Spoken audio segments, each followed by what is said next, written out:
जय हिंद दोस्तों, स्वागत है हमारे YouTube चैनल राज स्टडी जीएस पे।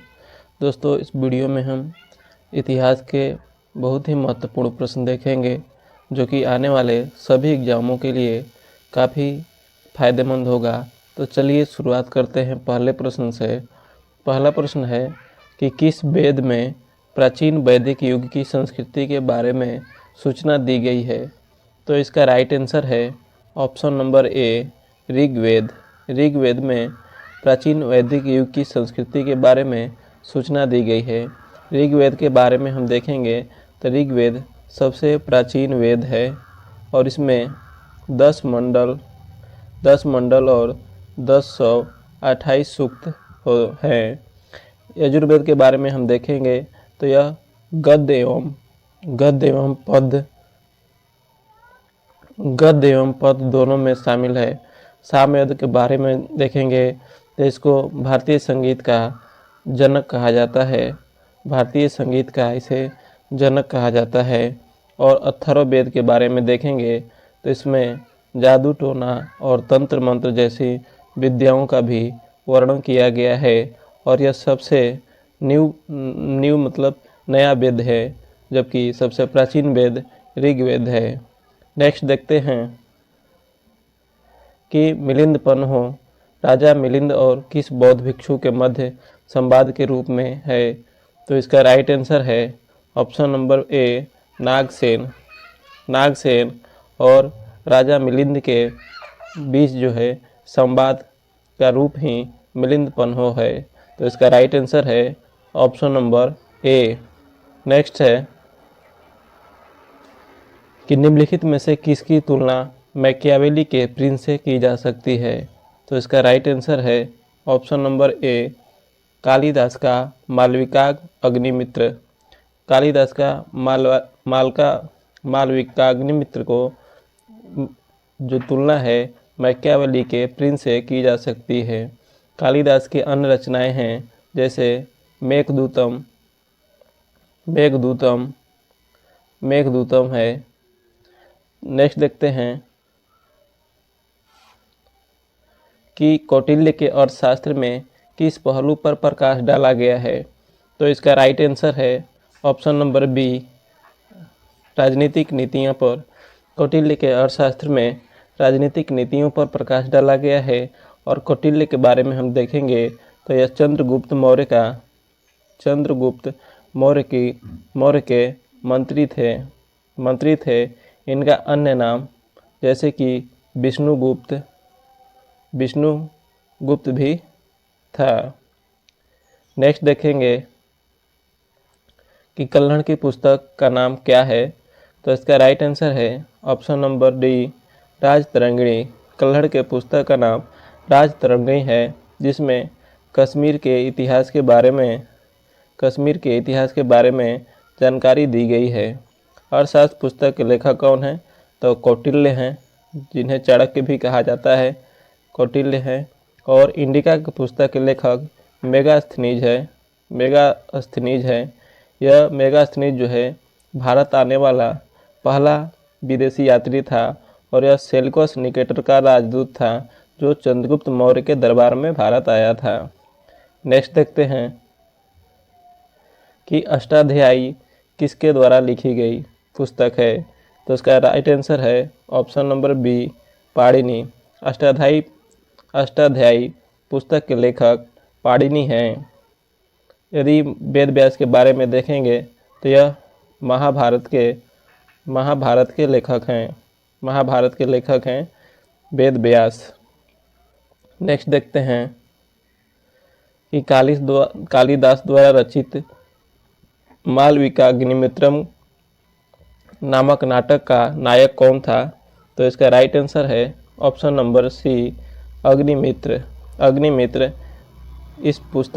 इस नाटक में नायक का रोल किया है अग्निमित्र।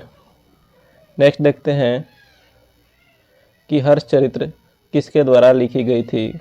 तो इसका राइट आंसर है ऑप्शन नंबर बी, बाणभट्ट के द्वारा ही हर्षचरित पुस्तक को लिखा गया था। बाणभट्ट हर्षवर्धन का दरबारी कवि था। हर्षवर्धन का दरबारी कवि था जिन्होंने हर्षचरित की रचना की थी। नेक्स्ट देखते हैं कि चंद्रबरदाई द्वारा रचित ग्रंथ का नाम क्या था। तो इसका राइट आंसर है option number A Prithviraj Raso. Chandbardai द्वारा रचित ग्रंथ का नाम पृथ्वीराज राजसो था। नेक्स्ट है कि निम्नलिखित में से किस विदेशी यात्री ने भारत का दौरा सबसे पहले किया। तो ये पहले भी बता चुका हूँ कि भारत आने वाला सबसे पहला विदेशी यात्री मेगास्थनीज था, जो सेल्यूकस निकेटर का राजदूत था और इसने इंडिका नामक पुस्तक की रचना की थी। फयान के बारे में हम देखेंगे, तो फयान के बारे में यदि हम देखेंगे तो इसने चंद्रगुप्त द्वितीय के दरबार में भारत आया था और हेनसोंग जो है हर्षवर्धन के दरबार में भारत आया था। इत्सिन एक चीनी यात्री था जो नालंदा विश्वविद्यालय में अध्ययन के लिए भारत आया था। नेक्स्ट है कि फयान किसके शासनकाल में भारत आया था। तो इसका राइट आंसर हो जाएगा ऑप्शन नंबर डी चंद्रगुप्त द्वितीय। चंद्रगुप्त द्वितीय को विक्रमादित्य के नाम से भी जाना जाता है। चंद्रगुप्त द्वितीय को विक्रमादित्य के नाम से भी जाना जाता है। चंद्रगुप्त प्रथम के बारे में देखेंगे तो चंद्रगुप्त प्रथम गुप्त वंश का वास्तविक संस्थापक था, जबकि गुप्त वंश का जो संस्थापक था श्री गुप्त था, लेकिन वास्तविक संस्थापक चंद्रगुप्त प्रथम को माना जाता है। नेक्स्ट देखेंगे कि दक्षिण अफ्रीकी यात्री इब्न बतूता किसके शासनकाल में भारत आया था। तो इसका राइट आंसर है ऑप्शन नंबर सी मोहम्मद बिन तुगलक।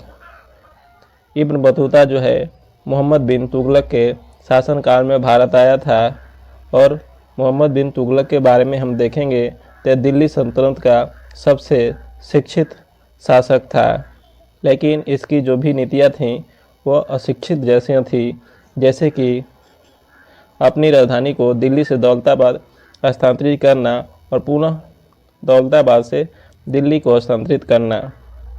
दुआब में कर वृद्धि जैसी घटनाएं इसकी जो नीति है इसके शासन पर प्रभाव डाली। नेक्स्ट देखते हैं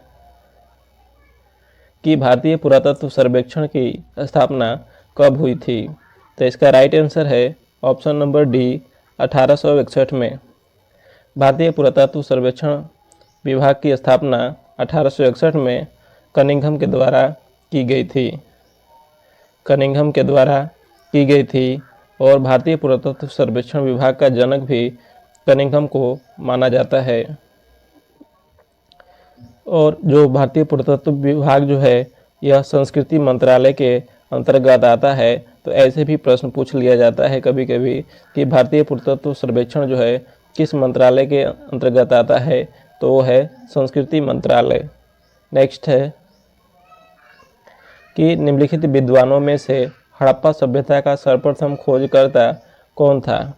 तो इसका राइट आंसर है option number D Dayaram Sahni. Dayaram Sahni ने 1921 ईस्वी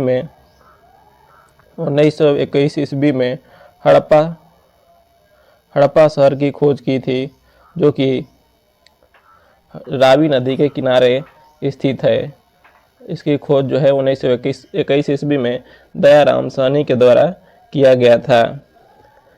नेक्स्ट देखते हैं कि निम्नलिखित में से कौन सा अभिलेख कलिंग नरेश खारवेल से संबंधित है।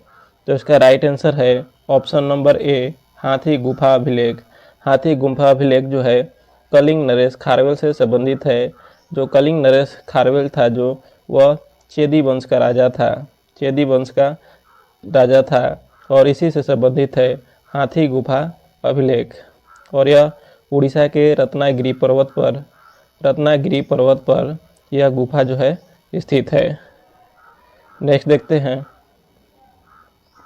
कि प्रयाग प्रशस्ति अभिलेख का लेखक हरिसेन किस शासक का दरबारी कवि था। तो इसका राइट आंसर है ऑप्शन नंबर ए समुद्रगुप्त का जो दरबारी कवि था वह हरिसेन था, जिन्होंने प्रयाग प्रशस्ति को लिखा था।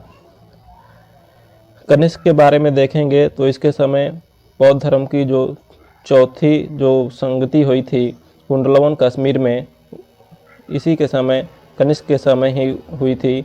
और ईस्वी ने 78 ईस्वी में शक संवत की शुरुआत भी कनिष्क के द्वारा किया गया था। और इसके दरबार में रहने वाले विद्वान जैसे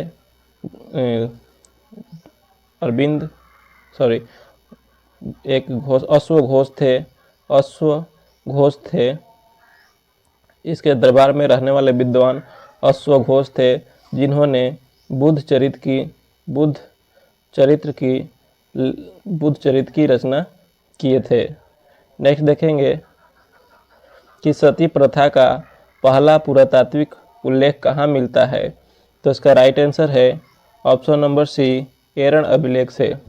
सती प्रथा का पहला पुरातात्विक उल्लेख एरण अभिलेख से मिलता है, जो कि गुप्त वंश के शासक भानुगुप्त से संबंधित है। नेक्स्ट है कि भारत में सर्वप्रथम स्वर्ण मुद्राएं किसने चलाई। तो इसका राइट आंसर है ऑप्शन नंबर बी, हिंद यूनानियों ने। भारत में सर्वप्रथम स्वर्ण मुद्राएं हिंद यूनानियों के द्वारा चलाया गया। जबकि एक प्रश्न पूछता है कि सीसा का मुद्रा सबसे पहले किसके द्वारा चला गया था। तो यह सातवाहनों के द्वारा चलाया गया था। नेक्स्ट है कि प्राचीन काल में भारत के लोग बर्मा को किस नाम से जानते थे। तो इसका राइट आंसर है ऑप्शन नंबर ए, सुवर्ण भूमि, जो कि वर्तमान में बर्मा को म्यांमार के नाम से जाना जाता है और इसे प्राचीन में सुवर्ण भूमि के नाम से जाना जाता था। नेक्स्ट है कि अंकोरा वाट कहाँ स्थित है। तो इसका राइट आंसर है ऑप्शन नंबर डी, कंबोडिया। अंकोरा वाट का जो मंदिर है कंबोडिया देश में स्थित है, जिसका निर्माण सूर्यवर्मन द्वितीय के द्वारा करवाया गया था। नेक्स्ट है कि निम्नलिखित में से किसे मानव की आदि जन्मस्थली माना जाता है। तो इसका राइट आंसर है ऑप्शन नंबर सी, अफ्रीका महाद्वीप को सभ्यता का पालना या मानव की आदि जन्मस्थली माना जाता है। नेक्स्ट है कि भारत के किस क्षेत्र से सर्वप्रथम मनुष्य संबंधित पुरातात्विक प्रमाण मिले हैं। तो इसका राइट आंसर है ऑप्शन नंबर बी, नर्मदा घाटी। नर्मदा घाटी से सर्वप्रथम मनुष्य संबंधित पुरातात्विक प्रमाण मिले हैं। नेक्स्ट है कि हड़प्पा सभ्यता का सर्वाधिक मान्यता प्राप्त काल है। तो इसका राइट आंसर है ऑप्शन नंबर बी, 2500 ईसा पूर्व से 750 ईसा पूर्व। नेक्स्ट देखते हैं कि सिंधु घाटी सभ्यता में घोड़े के अवशेष कहाँ से मिले हैं। तो इसका राइट आंसर है ऑप्शन नंबर ए, सूरकोतदा से घोड़े के अवशेष मिले हैं। नेक्स्ट देखते हैं कि सिंधु घाटी सभ्यता के लोगों का मुख्य व्यवसाय क्या था। तो इसका राइट आंसर है ऑप्शन नंबर ए, व्यापार। सिंधु घाटी सभ्यता के लोगों का मुख्य व्यवसाय व्यापार था। नेक्स्ट है